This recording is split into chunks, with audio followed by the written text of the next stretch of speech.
Рахмат, чоң рахмат.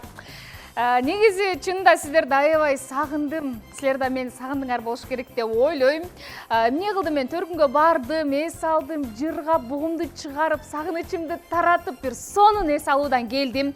Кудайым буйруса, бүгүн 6 күнү кечинде программасын өзүм жалгыз алып барам деп. Жанагы неме каякка кетип калды эле, мояка туруп тур десем эле жок го. Апе, биякта белең.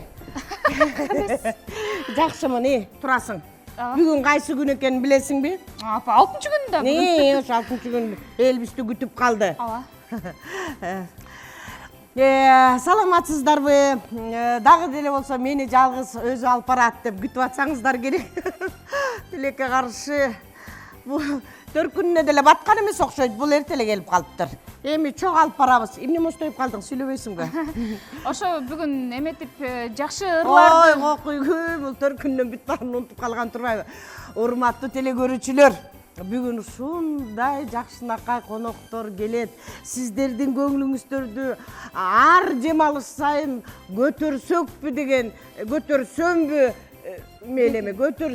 деген ойдобуз. Келиним экөөбүз азыр кайсы конок келет? Бүгүн деген сонун ырчылар келет, маектер болот, ырлар болот. Ошонун баардыгын бизден көз албай карап туруңуздар. Анда апам экөөбүз барып конокторду басып келели. Өзүм эле басам.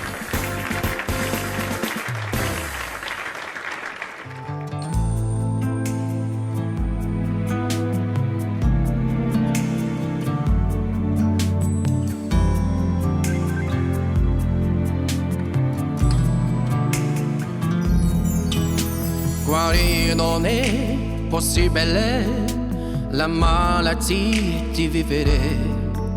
Sapessi come era queste cose qui. E se ti fa soffrire un po', puniscila vivendola. È l'unica maniera sorprenderla così. Più che poi a fare questi istanti stringi. Più che poi e non lasciare mai la presa. C'è tutta l'emozione dentro che tu puoi di vivere la vita più che poi. You've got a chance to have the feel. Love's deepest pain is can I heal. That shatters every memory that you keep inside. I tell you this because I know. Protect what thee, don't trade a soul. Cause nothing left around you. There's no place left to go. All you can. You gotta take this life and live it. All you can. Never let it go. There's one thing in this life I understand. Siamo noi che abbiamo ancora voglia di stupire noi.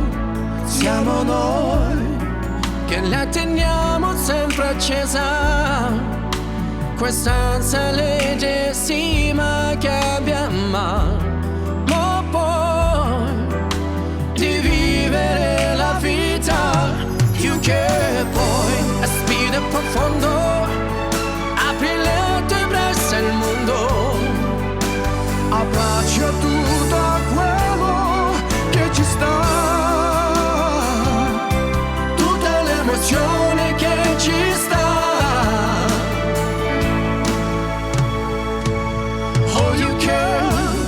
All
Ай болбойсуң отон элдер күтүп калды. Кимисир айт эле жанагы кызчы. Ой, элери кабылжан кызы ырдайт. Эме өзүңө кайттым деген. Ояп ушуну уккансызбы? Жок, эми Оксаңыз апа, берейин сону. ой, жүрү.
апа, біз қандай бақылы адамдарбыз, қанша деген миллиард деген триллион деген ушунча адамдардын арасынан биз кыргыз болуп калганыбызга апа.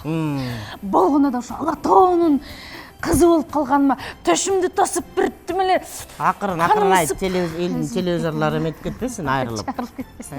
Анда эмесе алдыбызга Юлия Рудская жекем чыксын. Кереметтүү аппа Алатоо.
gözleri.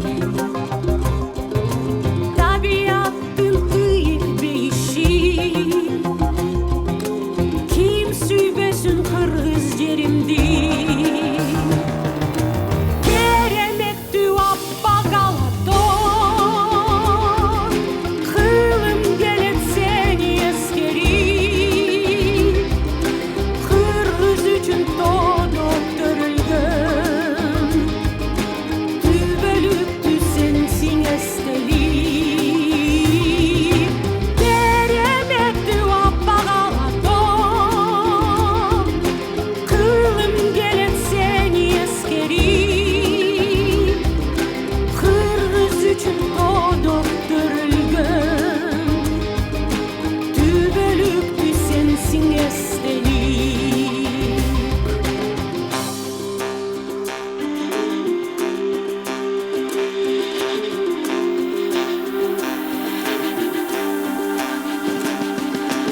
Umut olur ıyık doluru,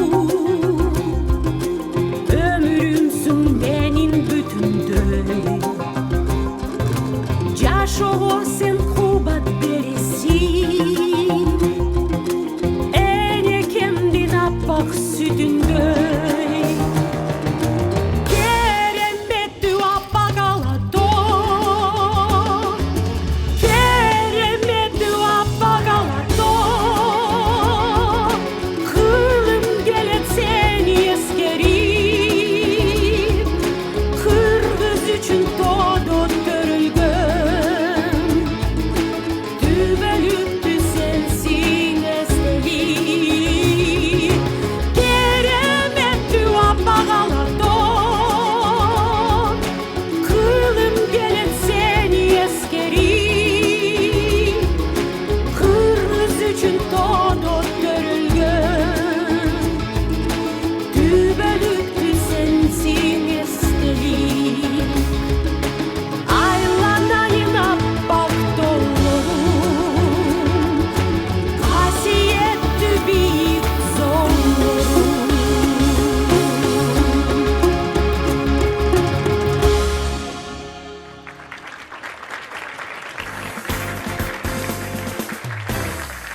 Эми ким гана сизди тааныбайт?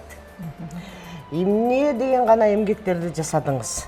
Кыргыз эли үчүн, негизи эле маданият үчүн дегендей, ошон үчүн ушундай бир чоң бир наамдарды алып жүрөсүз. Кыргыз Республиканын эл артисткасы, бир эле Кыргызстандын эмес, Казакстандын эмгек сиңирген артисти, Токтогул атындагы сыйлыктын ээсисиз. Анан 3-чү даражадагы Манас орденин дагы ээси. Негизи бул эле эмес, азыр Манас 1000 мааракелик алтын медалдын жана Түрксой эл аралык сыйлыктын ээси биздин төрүбүздө бүгүн конокто апа. Ошондуктан бүгүн мындай ысык чайдан коюп, жакшы кызматыңды кылайын. Ал эми сиздер маегиңиздерди улап бериңиздер. Биз билебиз, биз окууну бүтүп келгенде сиз Саламат Садыкова деп ушундай бир эмеде дүңгүрөп турган мезгилиңиз эле да. Кайсы өлкөгө барсаңыз, ошол өлкөнү ырмырдайт экенсиз да. Анан канча күндө жаттадыңыз? Япон тилиндепчи. Анан ушундай бир кызыктуу окуяларды мен эле баягы четтен эле угуп калдым. Мага окшогондор көп болсо керек. Бир кемеде келе жатабыз сиз менен. Бир доордо алыбыздын жеткенинче кара терибизди төгүп, кыргыз маданиятына ар кимибиз ар тармагында, ар шагында өзүбүздүн менетибизди жасап жүргөн кыздардан отурабыз. Бүгүн мына жаш кызым да отурат. Ооба, мен чыгармачылыкта абдан жолдуу ырчы болдум. Себеби мына чөйрөгө жараша болот экен. Филармонияга адеп Акбосогону аттап келгенимде эле мен Ашыралы Айталиев, билесиз, Эстебес Турсуналиев, Самара Токтокунова, Гүлсүн Мамашева деген небир ат үрккөн сүрүнөн ошондой бир сыйлуу, ардактуу адамдардын ортосунда болдум. Ушул жакшы адамдардын шамалы менен жакшынын шарапаты деген рас экен. Анан сиз жана өтө жакшы суроо узаттыңыз. Кай тилде болсо ырдап жүргөн мырас жапон ырына ашык болуп калдым биринчиден өзүм. Музыкасы жүлүнүңдү сууруп алат экен. Ишенесизби? Бул жапондордун музыкасын укканда баягы азыркылардын тили менен айтсак наркоман сыяктуу болуп 3 күн уктабай ооруп калдым бир чыгармасы менен. Ошону мен ошол жакта котормочудан сурап, маанисин сурап, түшүнүп туруп анан сүйүү жөндөр экен. Ошону алып кыргыз элине дагы ырдаган учурларым болду. Кечеги Кытайга барганда бир Кытайдын ырын тили татаал экен булардын. Ошону айтам. 2 сөздөн 3 сөздөн эле турат экен да, анан таң калбадым. Ушул 2 сөз 3 сөз кантип бул музыкага түшүп атат депчи.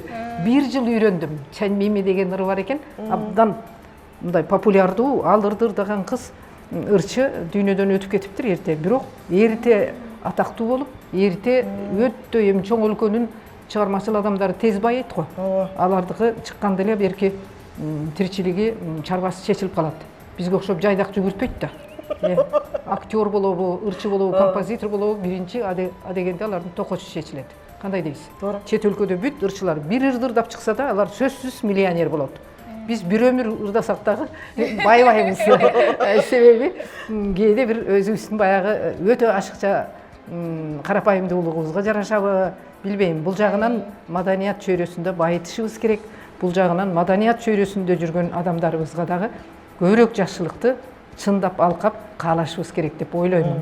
Анан ошол башка тилде ырдаганымдын шарапатыбы чет өлкөлөргө байланышым кийин күчөдү. 2000-жылдардан баштап топтон сырткары Дива Саламат деп королева кыргызская музыка деген аталышта түркүн ошондой бир жанагы мистика жана музыка деген керемет бир абройлуу фестивалдарга ал эмес Кубан балам менен да бирге бардым, кызымды жетелеп. Эми чыгармачыл чөйрөдө уктабай иштеп келе жаткан кишилердин биримин, уйку сурабай дегендей. Бул жагынан өзүм болоюн дебедим. Кийинки учурда кандай десек болот? Бул туш тараптан замандын түркүн маданияты келди бизге.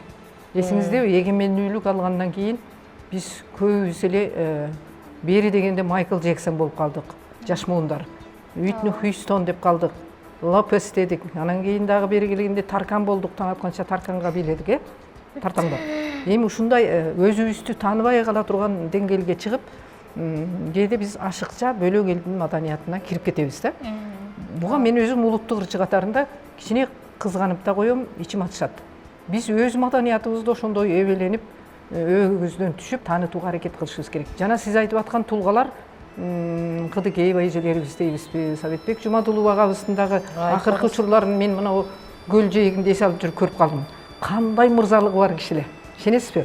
Бет алдыңан чыкканда мен Жумадуловмун дебестен өзүнүн бир ичиндеги бир маданиятын көрсөтүп, жаш адамдан көрө турган ыйба бир мүнөзү көрсөтөт эле. Ошондой мырзалыгы бар эле. Көрдүңүзбү? Кандай адеп. Азыр мына Садыр Нуркожоевич президентибиз деле соңку учурда айтты го, нарктуулукту, баалуулукту деп жакшы маселе козголуп жатат. Бул жагынан мен ойлоймун да, баягы улуу көч кайда барса кийинки ошол жака барат дейт.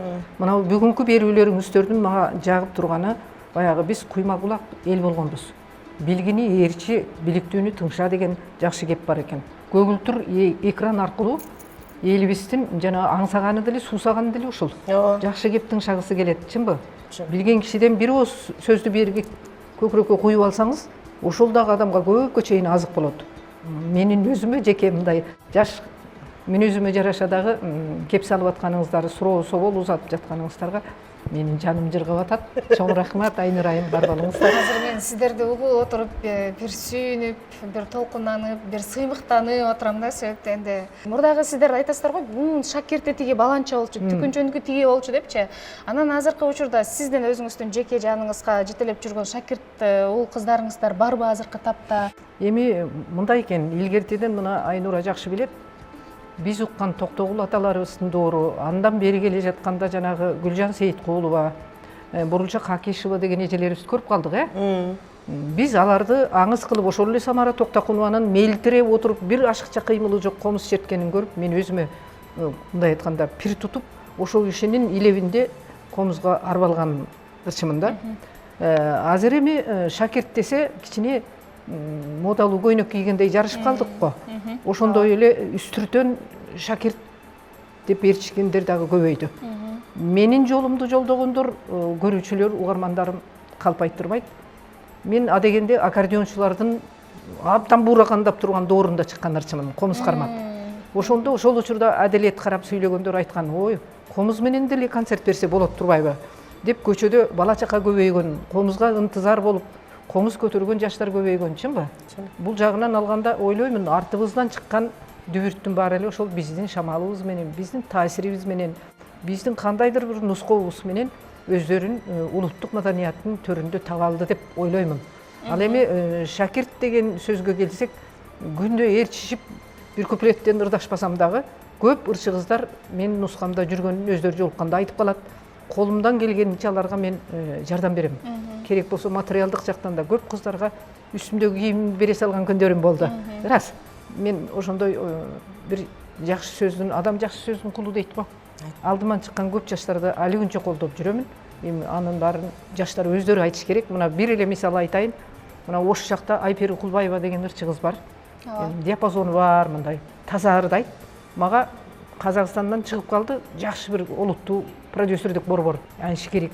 Конкурска жиберсеңиз, сиз билесиз го деп туура мага чыгышты. Ошондо таразага болуп турган 5-6 кызды салсам, Айперинин вокалы туура келчүдөй, уят кылбачыдай, анан ал өзү билбейт. Мен Google'дан эле таап туруп, сүрөттөрүн, бир-эки ырларын Астанага жиберип койдум. Болду апай, жарайды, осун жибериңиз деди. Мына ушу кызды бар Айпери, сен мынау казактарга барып бир көрүнүп кел деген менин айкөлдүгүм менен барып, ал кыз гран-прини жеңип туп келди. Бул бир эле мисал да. Анан калганы эми айта жүрүш, биздин атыбызды атап жүрүш, алардын өздөрүнүн арында, уятында. Туура. Саламат эже, мен сизден ырларыңызды укканда дейм да. Бир учурлар болот экен, биз адам болгондон кийин бир нерсеге капа болосуң, сүйүү башыңа келип калат, мекенди бир жерде жүрүп сагынып каласың, анан ырларды укканда ошолорду баарына жооп алып, мындай бир суусаган адам суу ичип алса канып калат го, ошондой болуп калат да. Анан мен ойлоп калам да, сиз демек аябай сөзгө маани бересиз, ырдап койчу деп эле ар ким келсе баарын алып ырдай бербей, өзүңүздүн репертуарыңызга аябай жакшы карайт окшойсуз да. Ооба, репертуар эми бул мына биз көбүнчө акындарга ой салганда айтабыз го. Илхами келгенде жазат деген сыяктуу. Омар Султанов кандай күчтүү акын, поэзиясы, Жолон Мамытов дегендей. Ырчылар деле ошо акындардай болобуз. Биздин заманда көчөбөдө баратып, дүкөнгө же базарга барбайт элек.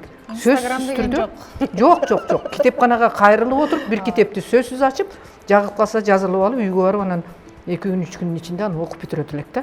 Мен ойлойм, ошол китептин ар бир немесинде барагында бир адамга бир парасаттуулук, адамга бир аңдоочулук, аң сезимдин, сананын байышына сөзсүз китеп бизге жакын дос болот экен. Анан адамдын өмүрү бир этап менен өтөт экен, билесиз да. Жаштык кезде баарыбыз эле күйүп эле түтөп эле сүйүү жөнүндө ырдай берет экенбиз.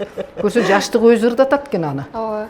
Азыр мисалы мага бирөө сүйүү темасында ыр алып келсе, ушундай сонун чыгарма экенин билип турсам да мен аны ырдабайм. Адам өзүнүн жаш даражаңа жараша, мына кемел жашка келип толуп турган учурубузда, ооба, репертуарга ырчы болгондон кийин мына биз баардык чыгармачыл адамдар биз жалпысынан бүтүндөй кыргыз деген улуттун ошонун тамырын, өзөгүн, нускасын, беделин болгон кандай десем бир нарк наслинин негизги өзөгүн биз алып жүрөт экенбиз да. Мына Айтматовдун чыгармаларынан байкасаңыздар, Айтматов дегенде дүйнө жүзү Кыргызстанды таанып жатат. А демек, ар бир композитор болобу, ырчы, огунчу болобу, жок дегенде бир айыл элди дүрбөтүп, бала чаканы ойготуп атпайбы мисалы. Элдин өзүнүн жан дүйнөсүнө жакын ыргакта болсо, ал чыгарманы башка эл дагы моюндайт экен. Бул Кыргыз деген элдин кайрыгы ушундук экен деп. Мына ошол жакка мен көбүрөөк басым жасайм. Мына тууган жер жөнүндө көп чыгармаларды ырдадым, билесиз. Ала тоо деген өзү эле бир топ. Менде бар. Ошон үчүн негизи чыгармачыл адамдар биз ойлойбуз да, эл катары эле тиричилик кечирип жүрөбүз деп. Жок, биздин ийинибизде көп жоопкерчиликтер бар. Мекенибиздин, мына казактын атактуу акын айткан экен, менин 3 эле байлыгым бар деп. Биринчи менин элим, тилим, анан отаным деген. Отон деген мекен. Мына ошонусу арда биз чыгармачыл адамдар биз оболу элдин, тилдин, анан мекендин жүгүн көтөрүп жүргөнүбүздү унутпашыбыз керек деп ойлойм. Сонун айып болду. Эми ырга кезек берели. Эмне ыр менен келдиңиз? Эмне ыр менен келдим? Айнурайым. Мына сиздер сыяктуу биздин кандай десем, бүгүнкү күндө өзгөчө мына улуу көчтү баам салып, пайымдап, эл кичине жумуш тирчиликтен арылып отурганда ой салып анан эмнени алып келдим мен? Жакшы адамдар деген бир керемет чыгарманы репертуарыма кийинки учурда киргиздим. Захира деген бир акын бар экен Казакстанда. Аны Макбал репертуарында ырдап жүрөт. Бирок мага экөө тең уруксат берди. Автор дагы, Макбал дагы ойбой сен айтсаң берем ғой деп жарым саатка жеткирбей минусун жиберди. Бирок мен даярашка бөкөл болгум келген жок. Өзүм жаңыдан Рысбек Усмановго жасатып минусун. Анан ошону кыргызча казагым айткандай аударып, кыргызча тексти менен жакшы адамдарга биз дайым суусап турат экенбиз. Жакшы күндөргө жакшы менен жанассаң жетесиң максат муратка деп бекер айтылбаса керек. Ошо жакшы тилегим менен качанда болсо чөйрөбүздө, элибизде, коомдо жакшыларым бар болсун деп жакшы адамдар деген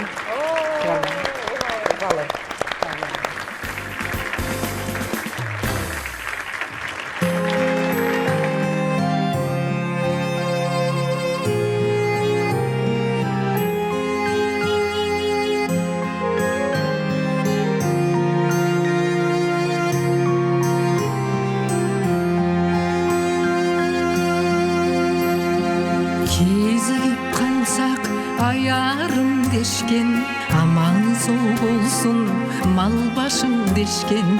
Жақшы көрөмүн жақшы адамдарды, көңілі жандын қалбасын дешкен. Озун açsa күн көрінгендей, көңілдерінен күл төгілгендей, жанымда дайым жақшылар болсын, бар менен жоқта бірге жүргендер.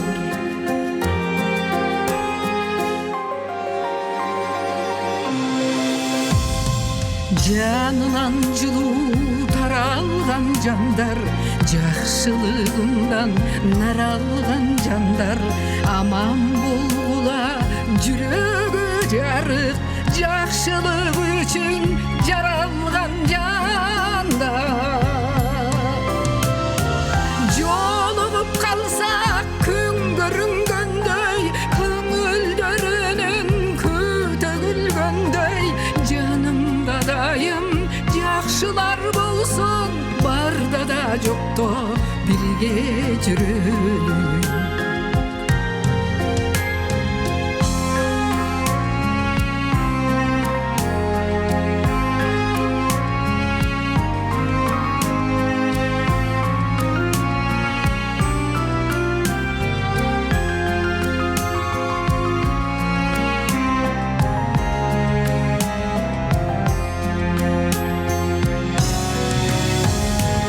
Жастықтай мамық жаныңа жайлы, жақшы адамдарды жаным самайбы, ойнап күлөлүк бірге жүрөлүк, жақшылар менен таңыма жарлы. Озун açsa күн көрінгендей, көңілдерінен күл төгілгендей, жанымда дайым жақшылар болсын, бар менен жоқта бірге жүрелік. Жолығып қалсақ күн көрінгендей, көңілдерінен күл төгілгендей, жанымда дайым жақшылар болсын, барда да жоқта бірге жүрелік. Жанымда дайым жақшылар болсын, бар менен жоқта бірге жүрелік.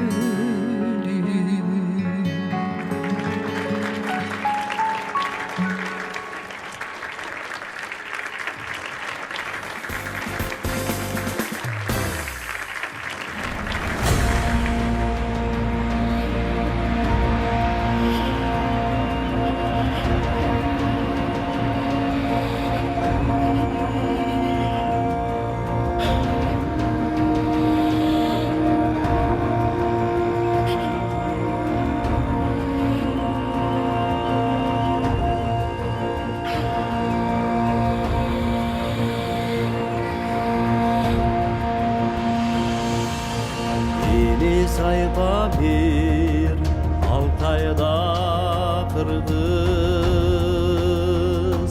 Çaçılgan eken Argayda kırgız Ürp bolup girdi kaptagan düşman Öçtü de oylop Tangdarda cıldız Kılındın sansız aşularından Kırcıkta ötkün Andayga kırgız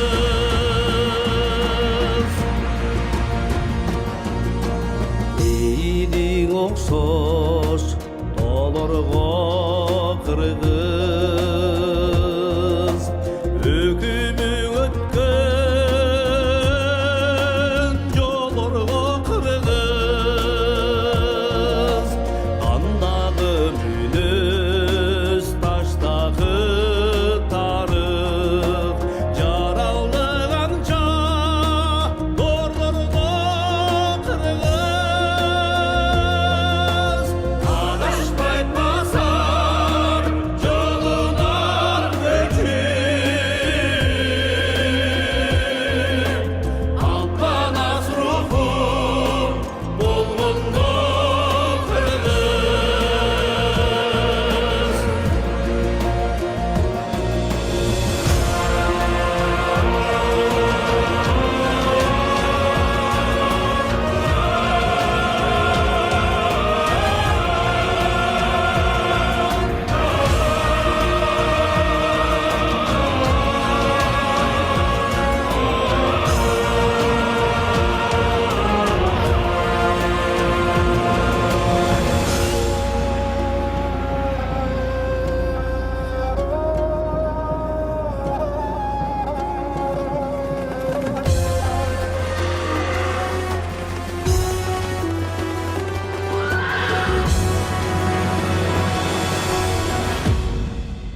Ulutun tibin Ardağın kırgız Urpaqa bilim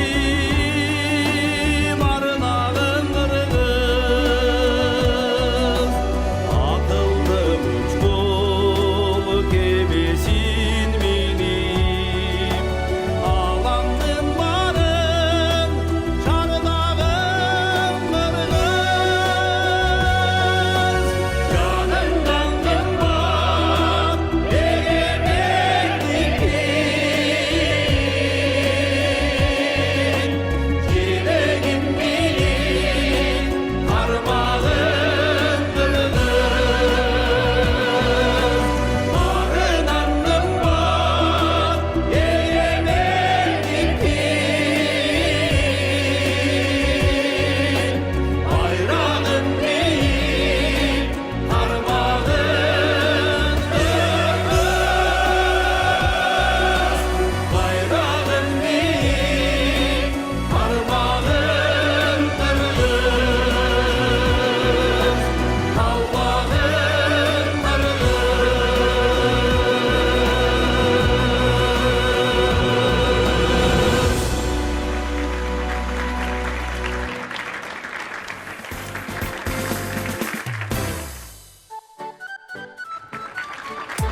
жарашкан.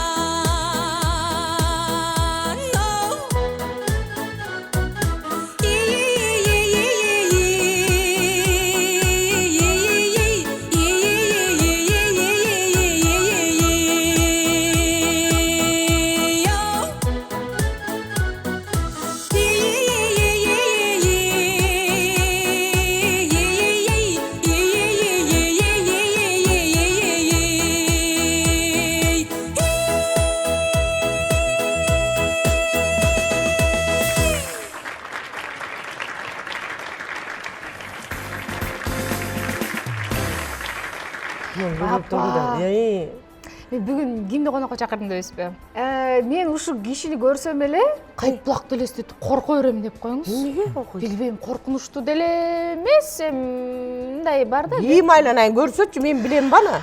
Мындай өң десе өңү бар, үн десе үнү бар, талант десе талант, мындай кайталанган мындай үндөр эмес да, башкача коңур үндү бар. Анан репертуарлары дагы мындай өзүнүн орду менен, нугу менен ушундай сонун ырчыдап, Анан эмнесинен коркосуң деп атам айланайын. Жок, эми баягы эмелер бар го, коркунучтуу кино тартылып койсо эле коркунучтуу боло бергенчи, ошондой да. Мындай жакшы киши, бирок бир көз караш менен караганда жакшы киши. Чабейн, элге көрсөтөлүчү качы кишини айтып атышат. Алдыңыздарда биздин бүгүнкү эң сыйлуу коногубуз Замир мырза. Негизи актёрдук дагы эмеңиз барбы, талантыңыз же жөн эле акча берем десе тартылып койгонсузбу? Акча берем десе тартылабыз. Анан качпайбыз. Учурунда тескерисинче акча берип тартылышчу эле го, сиз акча алдыңызбы, акча бердиңизби? Ал бир топ болуп кетти го ал кино. Албетте контракт менен болгондон. 2007-жылы тартылган.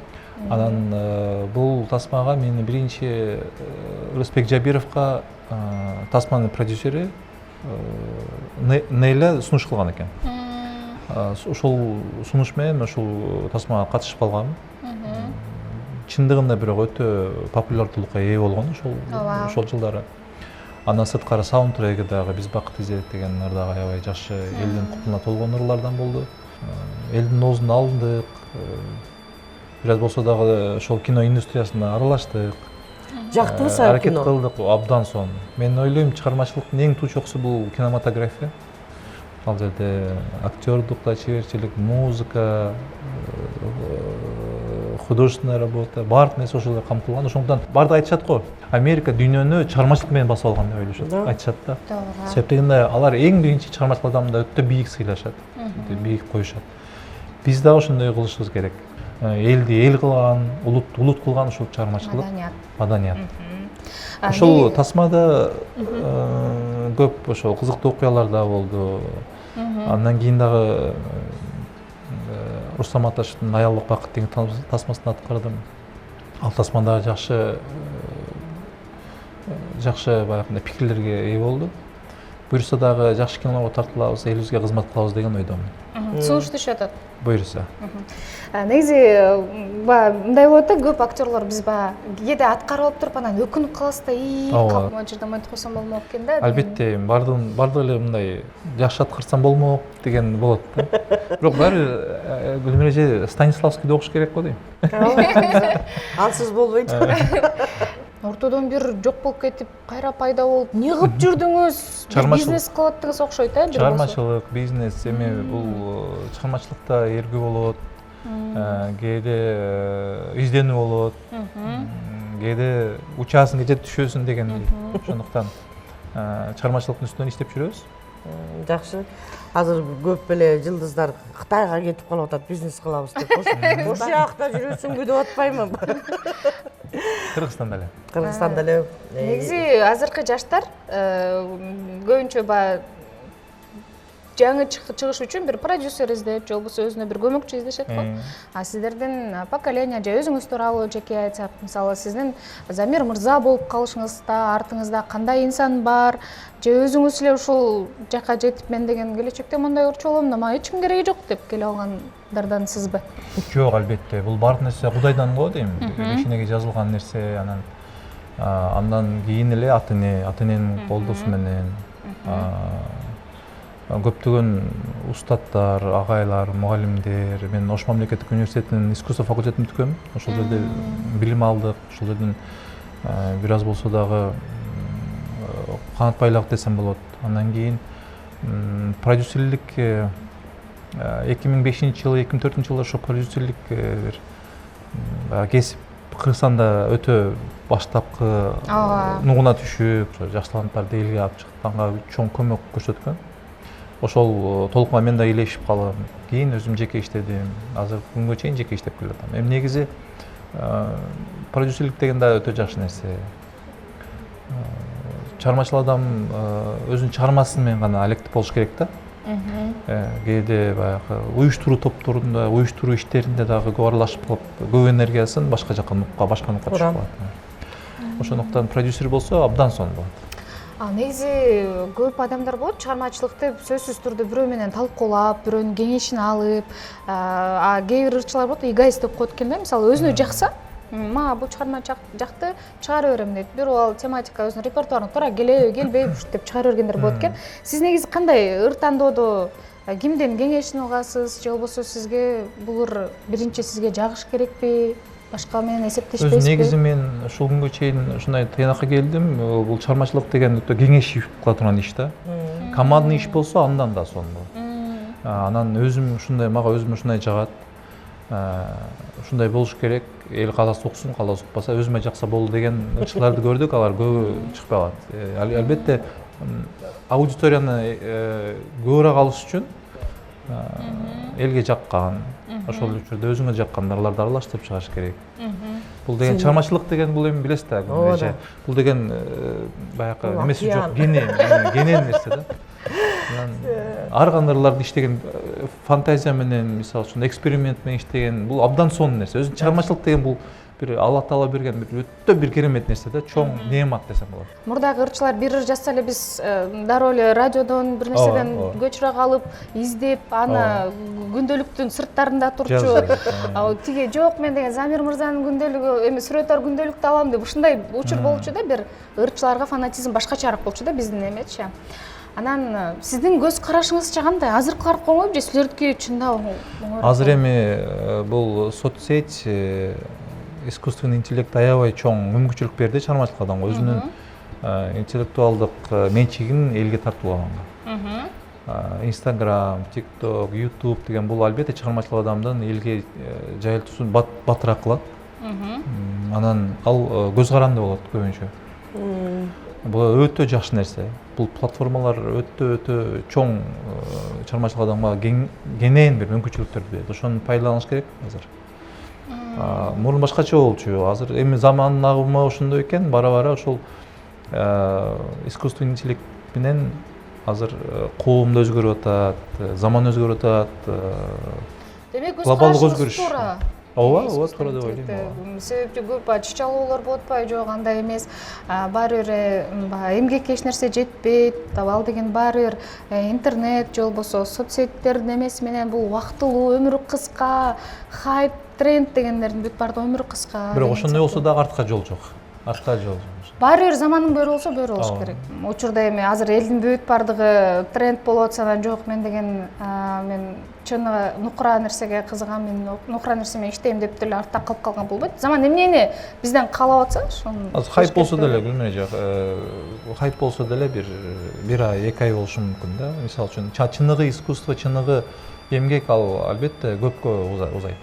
Жашооңузда хайпка кабылгансызбы? Хайпка болсо керек. Болсо керек. Мен билген хайпыңыз жок. Ошондо апа, бизди ырчыны ырдатпайын кетирбейбиз, ырдап бересиңиз. Өзүм аткарган, өзүм авторлукларымды аткарып берейин.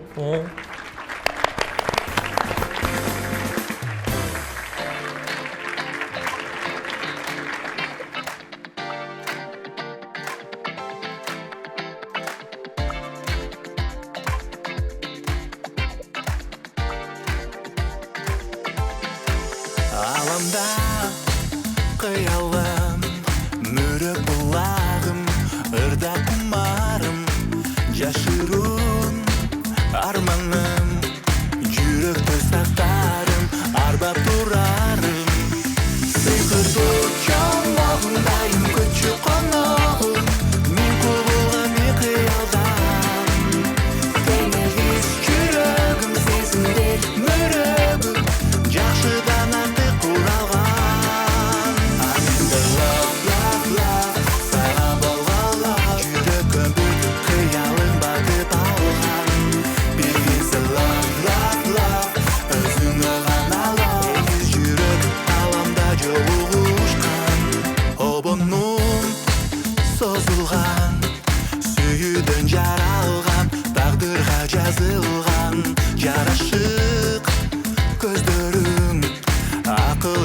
өзің, орындылар сөзің.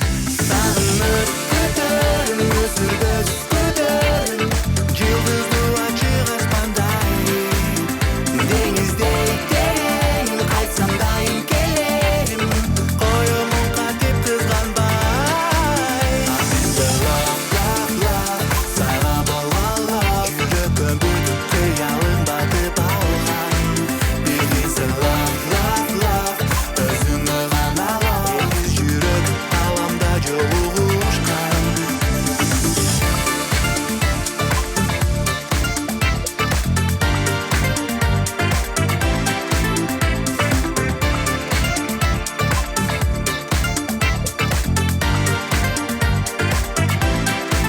Менде love, love, love, сайга болгон love, жүрөккө бүт кыялың батып алган. Билгинсиң love, love, love, өзүңө гана love, эки жүрөк аламда жолугушкан. My heart to love, stars are lighting up. This is my love, just you and the love. My heart to love, stars are lighting up. This is my love, just you and the love.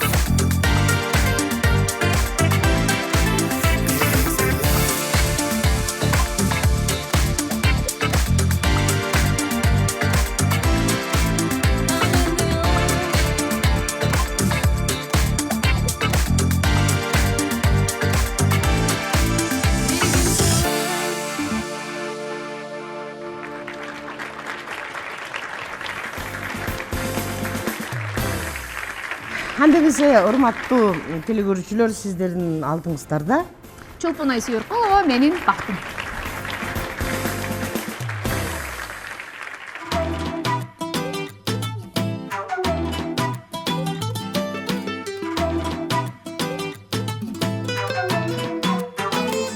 Жаным жалғызым деп сүйіп тұрсаң, дайым күн нұрындай күліп тұрсаң, менің қадірімді, жарығымды, білсең ошол бақытымды. Мені еркелетіп сүйіп тұрсаң, дайым көңіл açып күліп тұрсаң,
meni tiktediңiz мынча башка көңүлүм толкуй түштү бир заматта тиктөөңүз ойго салды күнү бою сезимди күтпөгөнмүн мындай башта тиктөөңүз ойго салды күнү бою сезимди күтпөгөнмүн сезимди күтпөгөнмүн сезимди күтпөгөнмүн мындай башта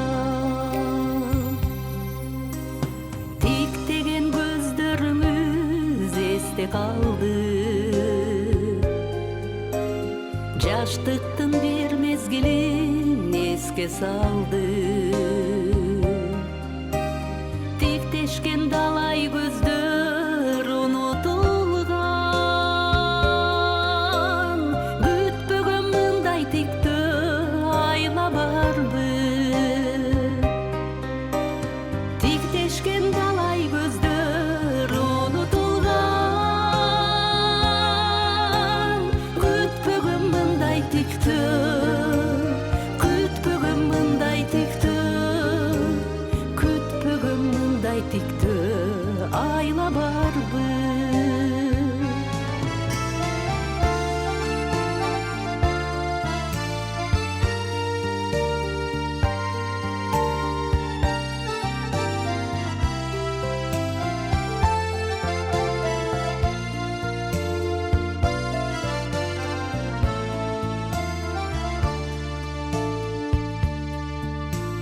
Siz meni nege sırdu tiktediniz Sağınıp kütkön sımal tuş kelübüz Oylontu oşol boydon esте kaldı Kapıstan oşol günkü tiktешүүбүз Ойлонтуп ошол бойдон эске салды Капыстан ошол күнкү Капыстан ошол күнкү Капыстан ошол күнкү тиктешүүбүз Сиз мени неге мынча тиктедиңиз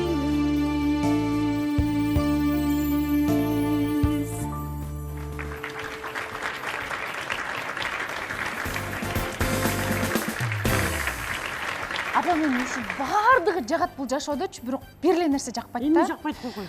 сиз сиз деле оозуңан чыгып калат эме коштошуу деген нерсе жакпайт мага эртеден бери сонун маектер болду сонун коноктор келди сонун ырлар болду анан эми айла жок Эми эмне ошо да жашоо ушундай экен да. Күн чыгат, анан кайра батат дегендей. Мына жана эртеден бери Салима Балтаеванын ырын уктук, кандай кубанып отурдук. Эми кайра болду эми. эми анда кайра эмки 6-күнгө чейин бизди сагынбай күтүп туруңуздар биз кайрадан жарк этип чыгабыз анда кошуңуздар